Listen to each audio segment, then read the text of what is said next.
Hi there. So, welcome to this Nurturing Parenting on-demand webinar. We're going to be starting here in a minute. I'm going to stop sharing my screen so that I don't distract you with my presence. I want you to be able to focus on the actual PowerPoint. So, with that being said, I'm going to share my screen now. All right. And welcome.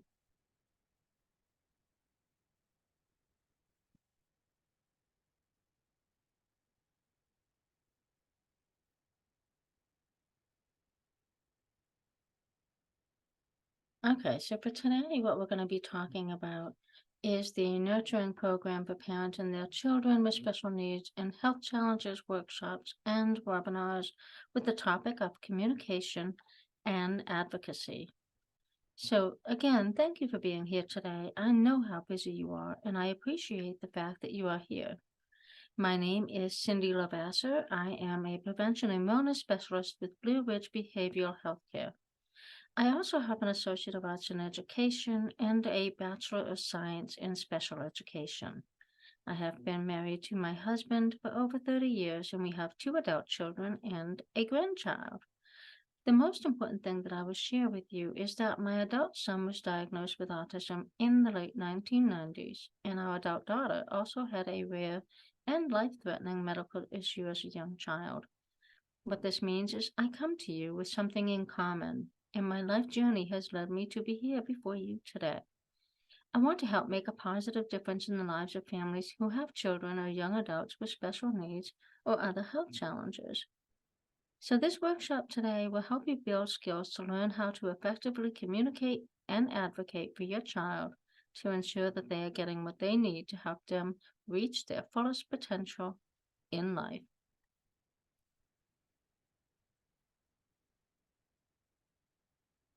But first, let's have this disclaimer. All content provided in this webinar is for general information purposes only.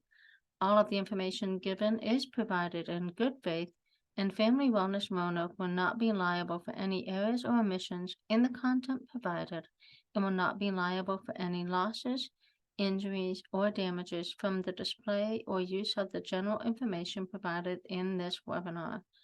This information is not meant to be a substitute for seeking medical or legal advice. So, family-centered care is an important concept that values the partnership between parents and professionals and that recognizes that families are the experts in their own experience. When it comes to supporting families, professionals must not do things to families or for families, but with families. Some key points to be made is that empowering parents to be assertive in communication is key to helping them learn how to be self-sufficient and to empower them. Parents are the best expert on their child. Therefore, they should be looked at as equals amongst any professionals sitting at the same table. Educational, medical professionals, and other specialists are very important parts of your child's team. They also tend to value parental input and want the parents to be an active part of the child's team. If they do not, it is certainly within your rights to advocate for yourself and your child.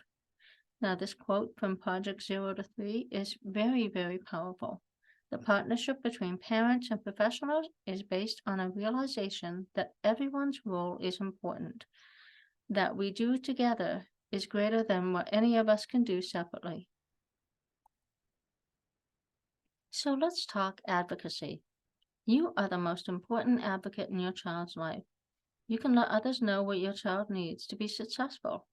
When you are in a healthcare setting, the community, or educational, effective communication is an important tool for exerting your personal power as you advocate for what your child, yourself, and your family needs.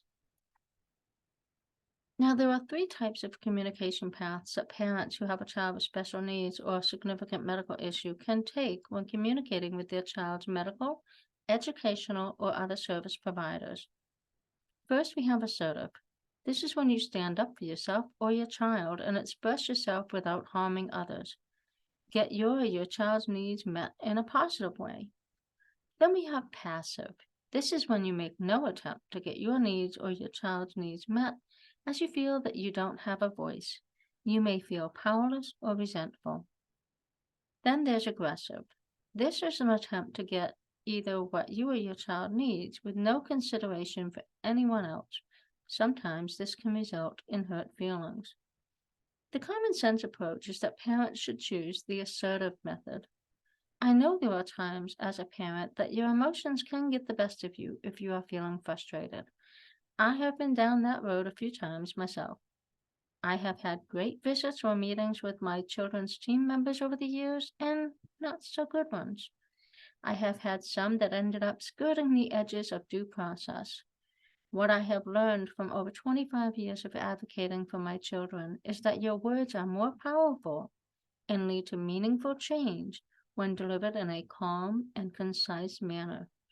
That's not to say that we will never make that mistake and become contentious in a meeting. We are human after all. All we can do is aim for our best and not expect perfection. Just be mindful that your children watch everything that you do, including how you treat others. So let's talk about how to craft your communication with someone. Blaming you messages. Well, blaming you messages are used in aggressive communication when someone blames someone else for their own feelings or behavior. Blaming you messages are messages about me that make you responsible for my feelings, thoughts, and needs. I avoid ownership and give away my power with this method. Examples of this could be, you never have time for me. You always cut me off. You don't care what I think. You never listen. You make me angry. You give me a headache with all of your double talk. Blaming you messages always shuts down communication. So let's turn this ship around and discuss the more appropriate choice of using I statements. I statements are expressions about what you are feeling and is done without blaming someone else.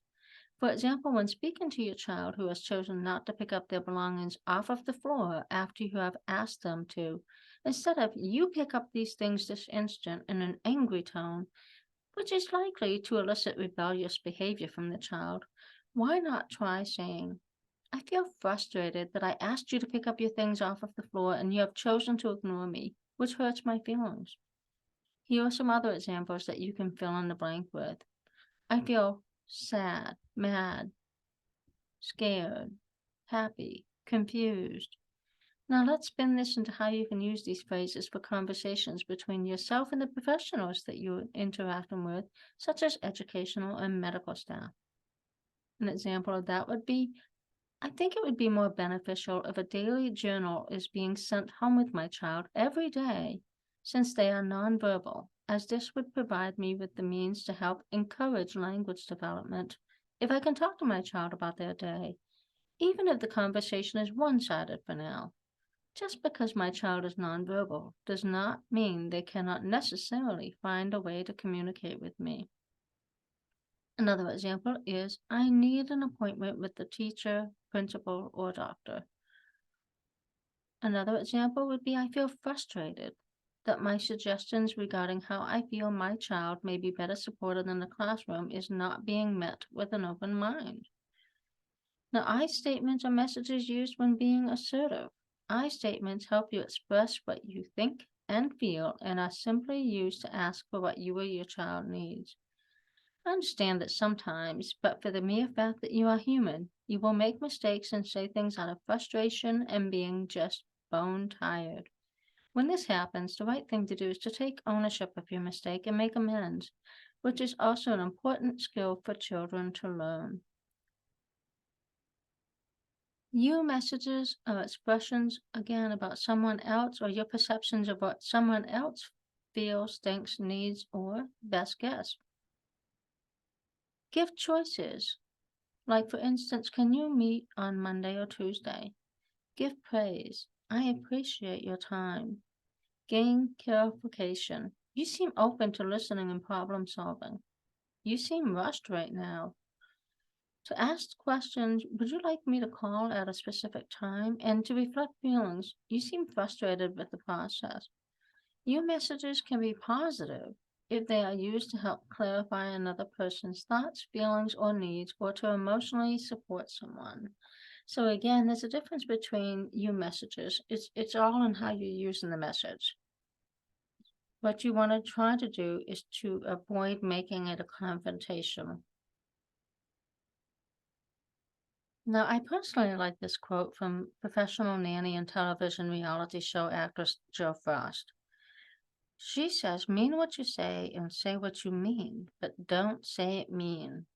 Reflect on that for a moment and tell me that's not a powerful statement. You can tear down a person's self-worth through constant criticism and blame, like using you messages incorrectly. You can also put up roadblocks with members of your child's care team if you let your emotions get the best of you. The key to healthy communication is to communicate your thoughts and feelings in a way that is not counterproductive or hurtful. Now we have a confrontation formula that helps the person speaking take responsibility for asking for what they need in an emotionally controlled manner. So let's plug some things in here. So I feel frustrated when my suggestions or concerns do not seem to be taken seriously, because every time I voice my thoughts, it seems as though what I say has no weight. What I need is for the team to understand that I value what you all bring to the table. And while I may or may not have an educational degree in the specific areas that the other members of the team possess, I am an expert on my child, and working together is what is going to help my child reach their fullest potential in life. So again, you're trying to avoid those you messages where it's confrontational. So parenting a child who has special needs or any other kind of significant medical condition requires emotional, physical, and psychological strength on the parent's part. You not only need this strength to care for your child, your family, and yourselves, you also need to have the strength to be a successful advocate. So let's take a look at the power of a parent's determination. We cannot ignore and exclude those with special needs, which is actually a TEDx video that features Drew and Long. So let's take a look at this inspirational video.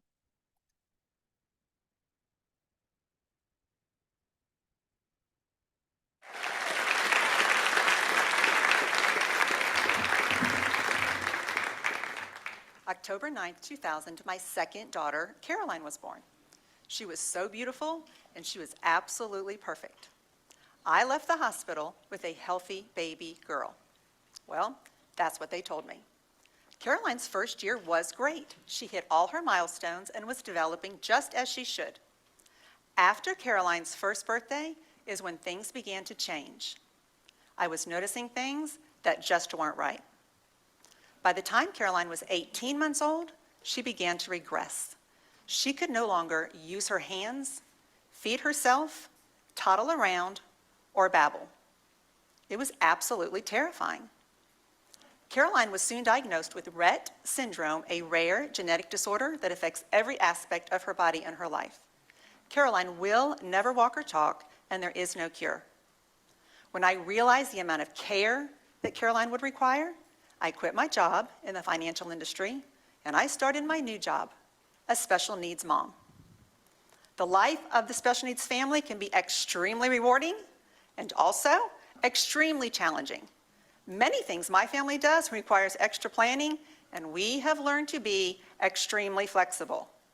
I always say, you don't know what you don't know, and my learning curve being a special needs mom was steep. I now had a front row seat and a backstage pass to a community that many people see differently and often exclude, whether they meant to or not. I now viewed the world through the lens of acceptance and inclusion. Little did I know this 9-letter word inclusion would become my life's work. Not only was I Caroline's mom, but I was also her advocate. And I vowed that although Caroline was born with special needs, she deserved the same dignity, respect, acceptance, and inclusion as everyone else. I was very naive. As I navigated my way through this new life, I encountered endless hurdles. I knew this world would be difficult for Caroline, but I was determined to make it as normal as I possibly could. I wanted Caroline to be included in everything, just like her typical brother and sister. I wanted to shield and protect her from the many hardships I knew she would encounter. And when she was little, it was easy. But as Caroline got older, the lack of inclusion and accessibility grew and became much more obvious. Like trying to find a car seat for a child who shouldn't need a car seat. Having to change her on public restroom floors because she's outgrown the baby changing station. Airplane travel, finding accessible taxis, beach trips, and so much more. Surprisingly though, my biggest challenge was actually taking Caroline grocery shopping with me. Yes, grocery shopping, and that's probably because I did it so much. With 3 young kids, I was at the grocery store several times a week. Now, I was not your typical mom with typical kids. My daughter could not walk, so much effort went into this ever-recurring outing. Now, when Caroline was little, I could use what the stores provide. They all have the baby carts, the toddler carts, the fun carts that look like race cars. I'm sure you've all seen them. And those worked okay. But as Caroline got bigger, she quickly outgrew those. Now, I think we can all agree that shopping with children is challenging. Shopping with a special needs child, I can assure you from years of experience, presents a whole new set of challenges. My options with Caroline were to push her in a wheelchair while also navigating a shopping cart, hire a babysitter so I could go alone, wait for my husband to finish work and go in the evenings, or my favorite, bring someone with me to help with her, and that was usually my 2-year-old, and that never ended well. No. Grocery shopping became a chore that required extreme effort and precise planning. I vividly remember many times being out, thinking that I needed to run into the store to grab a few things, then realizing I had Caroline with me. Forget it, I thought, it is just too hard. So imagine if you went to the store with your kids and your weekly grocery list, and you get to the store and there are no shopping carts. None. There's no baby carts, there's no toddler carts, there's no fun carts that look like race cars, there's no regular carts, and there are no electric scooters. What would you do? Would you just not eat that week? Of course not. You would still find a way to get your food. Now, to get that food, you may have to bring with you a big black plastic garbage bag, maybe your kid's wagon, perhaps even a suitcase. But you would still find a way to get your food to feed your family. You may have to leave the kids at home. And if the electric scooter is your only option for shopping, well, then you'll just have to find another way. This is the daily problem of more than 20% of the population. We have to find a way, and that is exactly what we do. The special needs community is actually the world's largest minority group, is in every community, yet is highly underserved and often called the invisible population. Why was the world's largest minority group unconsidered in the retail world of shopping? People with disabilities control over $8 trillion globally in annual disposable income, contributing to every local economy. Caroline had outgrown what stores provide, and she, like millions, cannot drive electric scooters. Now, although grocery delivery was not available yet, even if it had, this should not be the only option for families like mine. If stores are going to provide shopping carts for typical families, making grocery shopping convenient, kid-friendly, maybe even fun, they should also provide shopping carts for special needs families. We are customers too. This huge gap in inclusion and accessibility soon became my passion. I needed a shopping cart for my older child, and I knew others needed one too. So I had an idea. On a cold January morning in 2009, once school had started back, I sat at my dining room table and sketched a drawing of a cart that could accommodate an older child or adult up to 250 pounds. I had zero experience, but I figured this could not be that hard. My design was a few simple modifications to a standard shopping cart. With great trial and error, I did begin to make slow progress. My focus group became anyone that would listen to my dilemma, and each time their response was the same. Everyone agreed and wondered why there was no special needs shopping cart. Taking a huge risk with everything on the line, including our retirement fund, I got a prototype. I filed for patents. I managed to find a manufacturer, and I personally invested in 100 carts, 100 Caroline's carts, hoping to convince an industry to become more inclusive and accessible. With fingers crossed, I was able to seed the market with these carts. The response was immediate, loud and clear. And today, more and more stores are adopting this idea, eager to provide a more inclusive shopping atmosphere. Having special needs children out in our communities, participating in typical peer activities, yes, even grocery shopping, brings a public awareness to make inclusion a priority in our evolving culture. Thankfully, following the example of many popular worldwide brands, inclusion for those with special needs is gaining momentum. Microsoft now has accessible gaming controls, allowing those with disabilities to be included in the gaming revolution. Tommy Hilfiger, Target, and Nike have an adaptive, inclusive clothing line. Mattel has recently launched a Barbie in a wheelchair, sending a message that disabilities are becoming standard in today's society and that inclusion matters. And for the first time ever, the 2018 Gerber baby is a boy who just happens to have Down syndrome. But this kind of inclusion isn't going to happen automatically. We must challenge communities at the local level and the businesses that we interact with daily to be forward thinkers and to no longer ignore and exclude the growing special needs population. It is essential that the inclusion of everyone moves to the forefront of our conversations, breaking down barriers in order to provide equal access and equal opportunities for all citizens. Thank you.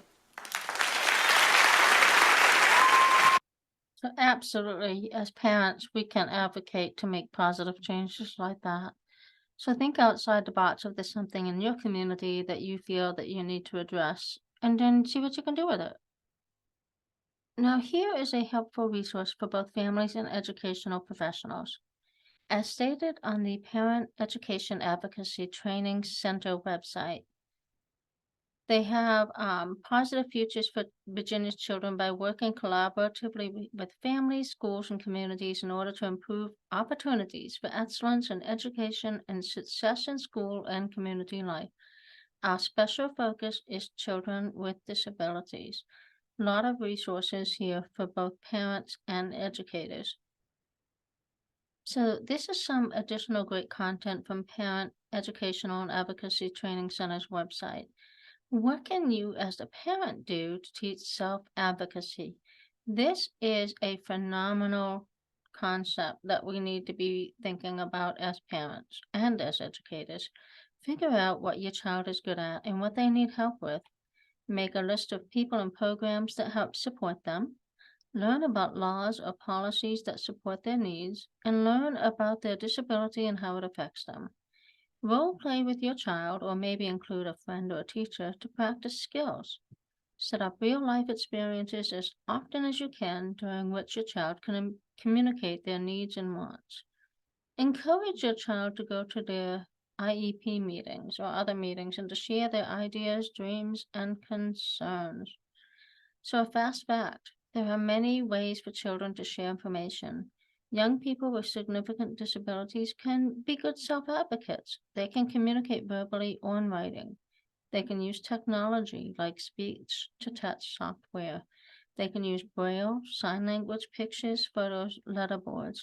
They can use body language like head nods, smiles, or grimaces. Now, I will share that for my son that has autism, I had taught him from a very young age that he has autism. And I thought that was important for him to know, because I know some parents don't want their children labeled and they don't want people to know about any kind of labels. But let's think about this for a minute. If you have a child with autism, for instance, and they are having a difficult day sensory-wise, or they may be having to communicate with another adult or another child and you're not there, I think it's kind of important that they know what they have for any kind of a diagnosis so that they can relay that information to whoever they're talking with. So, for instance, if your child does have autism and they're not understanding something, or maybe the lights in the room are bothering them, they can say, I have autism and those lights are bothering me. Or I have autism and I have language delays. I'm not understanding what you're saying. It's really important that you teach them not to be embarrassed by their label, by their diagnosis, because it's not going to define how they are as a person. A diagnosis should never define their potential. It should never become a label for them. What I'm saying is it's okay. They should not feel embarrassed to share that diagnosis. That's also a self-esteem thing. You don't want to make somebody feel embarrassed by a condition that they may have as a diagnosis, any more than wearing glasses, any more than being in a wheelchair. They should not feel embarrassed to reveal their diagnosis if it helps them to be a good advocate for their needs. It's also a safety issue. Okay. So seeking support. There's 4 different kinds of support that you as parents can look into. There's formal and informal. This could be support from a mental health professional or supportive relationship with friends and family. Social media groups that are support groups that are specific to your child's condition can also be both helpful and informational. Respite, well, if your child has children's case management or even as adults, you can ask for information on respite programs. Your child's school guidance counselor may also have knowledge of local respite programs. Then there's community resources and collaborative networking. The FW Roanoke website has a lot of resources, and I have a lot of community contacts, so you can always reach out to me and I will help any way that I am able.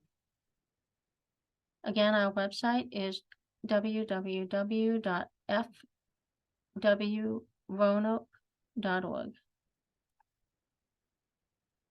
So what about you?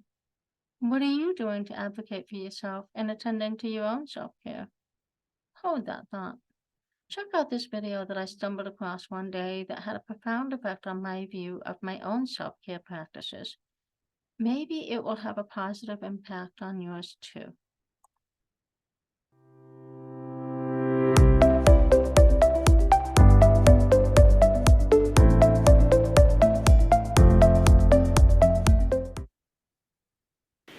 When was the last time you were stressed out? I take that as on your way here. Maybe you were on your way to work, running late, and stuck in traffic. Or were you at home paying your monthly bills? Maybe you were just watching the 5 o'clock news. Your heart starts racing, your palms get sweaty, your stomach jumps into your throat. We experience these body sensations so often, we don't even know the difference now. So indulge me for a minute. If you have anything in your hands, just set it aside. Plant your feet firmly on the ground. Close your eyes. Inhale with me, in through the nose. Exhale through the mouth. Inhale through the nose. Exhale through the mouth. When you're ready, open your eyes. Congratulations, you just practiced self-care. It can be that simple. Unfortunately, the $10 billion self-care industry doesn't want you to think so. There's this myth that's fed by Instagram posts and countless advertisements that self-care is a spa day, pedicures and Prosecco, a weekend-long Netflix binge, anything pumpkin spice related. All these indulgences are great, but they're not self-care. We're left chasing these perfect self-care experiences, and they don't actually restore us. So we're left with a question: if that's not self-care, what is self-care, and how do I practice it? Self-care is deliberately taking care of your well-being through restorative activities. One of the greatest threats for our well-being is physical and emotional stress. Stress is one of the leading causes of healthcare issues in America, and we experience it every day. We experience stress by what we put in our bodies, what we put on our bodies, the thoughts that we think, and the choices that we make throughout our day. Some of the most stressful things that we can put in our bodies are sugar, alcohol, excessive caffeine, and processed foods. Those are also some of the most consumed items in America. So with all this stress impacting our immune system, our energy levels, our emotional well-being, it's essential that our self-care practice does the opposite. About a year ago, a coworker asked me what I did for self-care. I cringed when she asked me that question. I said, I eat and I sleep and that's enough, totally brushing her off. At the time, I was managing a high-volume retail business in Washington, D.C. My husband and I were starting a company, and we're raising our 2-year-old son. I started every day with coffee and a scone, went to work, had very few breaks, and finished my day watching Netflix and scrolling on my phone. I was in complete denial about what I needed to do to take care of myself. Ultimately, I burnt out, and I quit my job. I decided to pursue a passion of mine, and I began working as a labor doula and a childbirth educator. Now, a large aspect of that job is to support pregnant women and prepare pregnant women to be as relaxed as possible during what could be a stressful event in a stressful environment. And I learned really quickly that to be successful at that, I had to be a relaxing presence, which meant I had to take care of myself. And that's when I discovered how to practice self-care. My foundation began as a diet rich in fruits, vegetables, and whole plant-based foods. And then I added in 3 restorative activities to make my self-care practice. The first, moments of stillness and in silence. We just practiced this a few minutes ago. We are bombarded by noise every day. The TV, the radio, traffic, our kids yelling at us. But the loudest noise of all is the voice in our heads. We have roughly 60,000 thoughts a day, and for some of us, 80% of those thoughts are negative. When we meditate and have moments of stillness and silence, it brings awareness to that internal voice. And when we have that awareness, that's when we can choose what thoughts we're holding on to and which we want to let go of. We can also adjust the volume on how loud that internal voice is. The first time I meditated, I was sitting in a chair and I immediately got squirmy and my back started hurting and my internal voice got so loud and it was talking about all the things I should be getting done on my to-do list versus sitting doing nothing. But I committed to 5 minutes a day, and slowly but surely that voice got quieter. I have one suggestion for starting a powerful meditation or stillness practice, and it's simply to be comfortable. You don't need to sit in a straight back, rigid chair. You can actually be comfortable on your couch. I actually encourage you to be as comfortable as possible without falling asleep. The second restorative activity I added in was movement. This could be walking, running, dancing, yoga, jumping jacks on your living room floor. Our bodies are meant to move.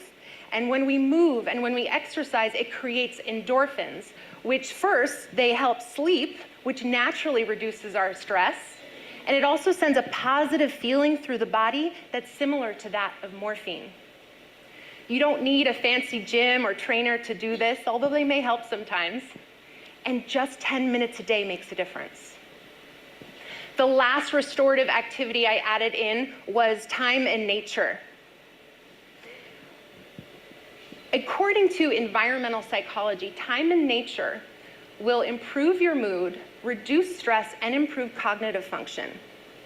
And the Environmental Protection Agency says that the average person spends 93% of their life indoors. So we're left with this incredible opportunity to support our well-being simply by going outside. We are animals of nature, and we often live completely disconnected from our natural environment. We may go days, if not weeks, without our bare hands or feet touching the ground. My son, he's almost 3 years old. He's the most kinesthetic child out there. He loves being outside. If I let him, he'd spend all day outside, in the backyard, at the beach. And when he's outside, he's not just being outside. He is rubbing his hands into the dirt. He is touching leaves, trees, and catching frogs. And I could never understand why his shoes didn't stay on his feet for more than 5 minutes. But maybe he was onto something. The term earthing is now being used to describe your bare hands or feet on the ground, our earth. And there's a renowned cardiologist who says that the reduction of inflammation due to earthing can actually be documented by infrared imaging and white blood cell count. Some of the other benefits include reduced stress, improved sleep, improved circulation. So it's no surprise to me that when my son spends most of the day outside, he naps, he sleeps like a rock, he eats everything I give him, and there's very few emotional outbursts. When you combine these activities and practice them daily, it will support your mood, increase your energy, increase your joy. Imagine if you practice self-care for 30 minutes a day, 10 minutes of stillness, 10 minutes of movement, 10 minutes of time in nature, on top of a diet that is rich in whole plant-based foods. That's over 180 hours of self-care in a year. But I'm so busy. When am I going to get time for 30 minutes a day of self-care? Well, we can start by looking at the 5 hours a day that the average person watches TV, or the 50 minutes a day that we spend on social media. We can start there. But before you get worried about adding a self-care practice onto your never-ending to-do list, remember that it is a practice. It's not about getting it right or having the perfect self-care photos for your social media. It's about showing up for yourself every day. What would be possible for you if you showed up for yourself? Thank you. So yes, you need to show up for yourself. Speaking from experience, you do have to make sure that you are addressing your own self-care. So takeaways for today. Use iMessages and new messages when communicating, but make sure you're careful with how you use them.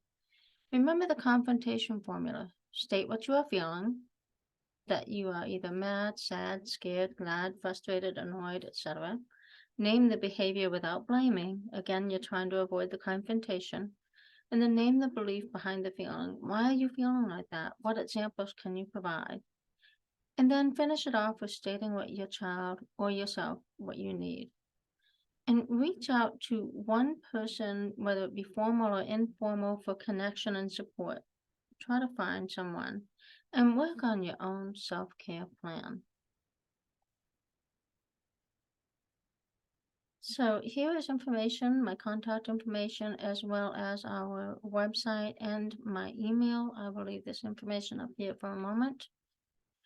I do want to make sure that you know that our website has a lot of information for parents to have children with special needs on there. So make sure you're checking that out.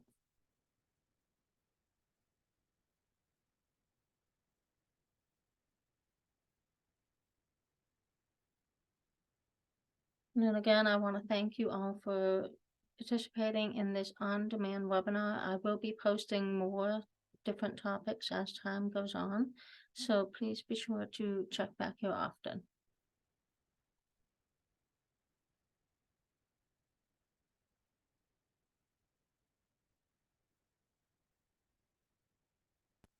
Again, I want to thank you for coming today. I hope that this information is really useful for you. Have a good day.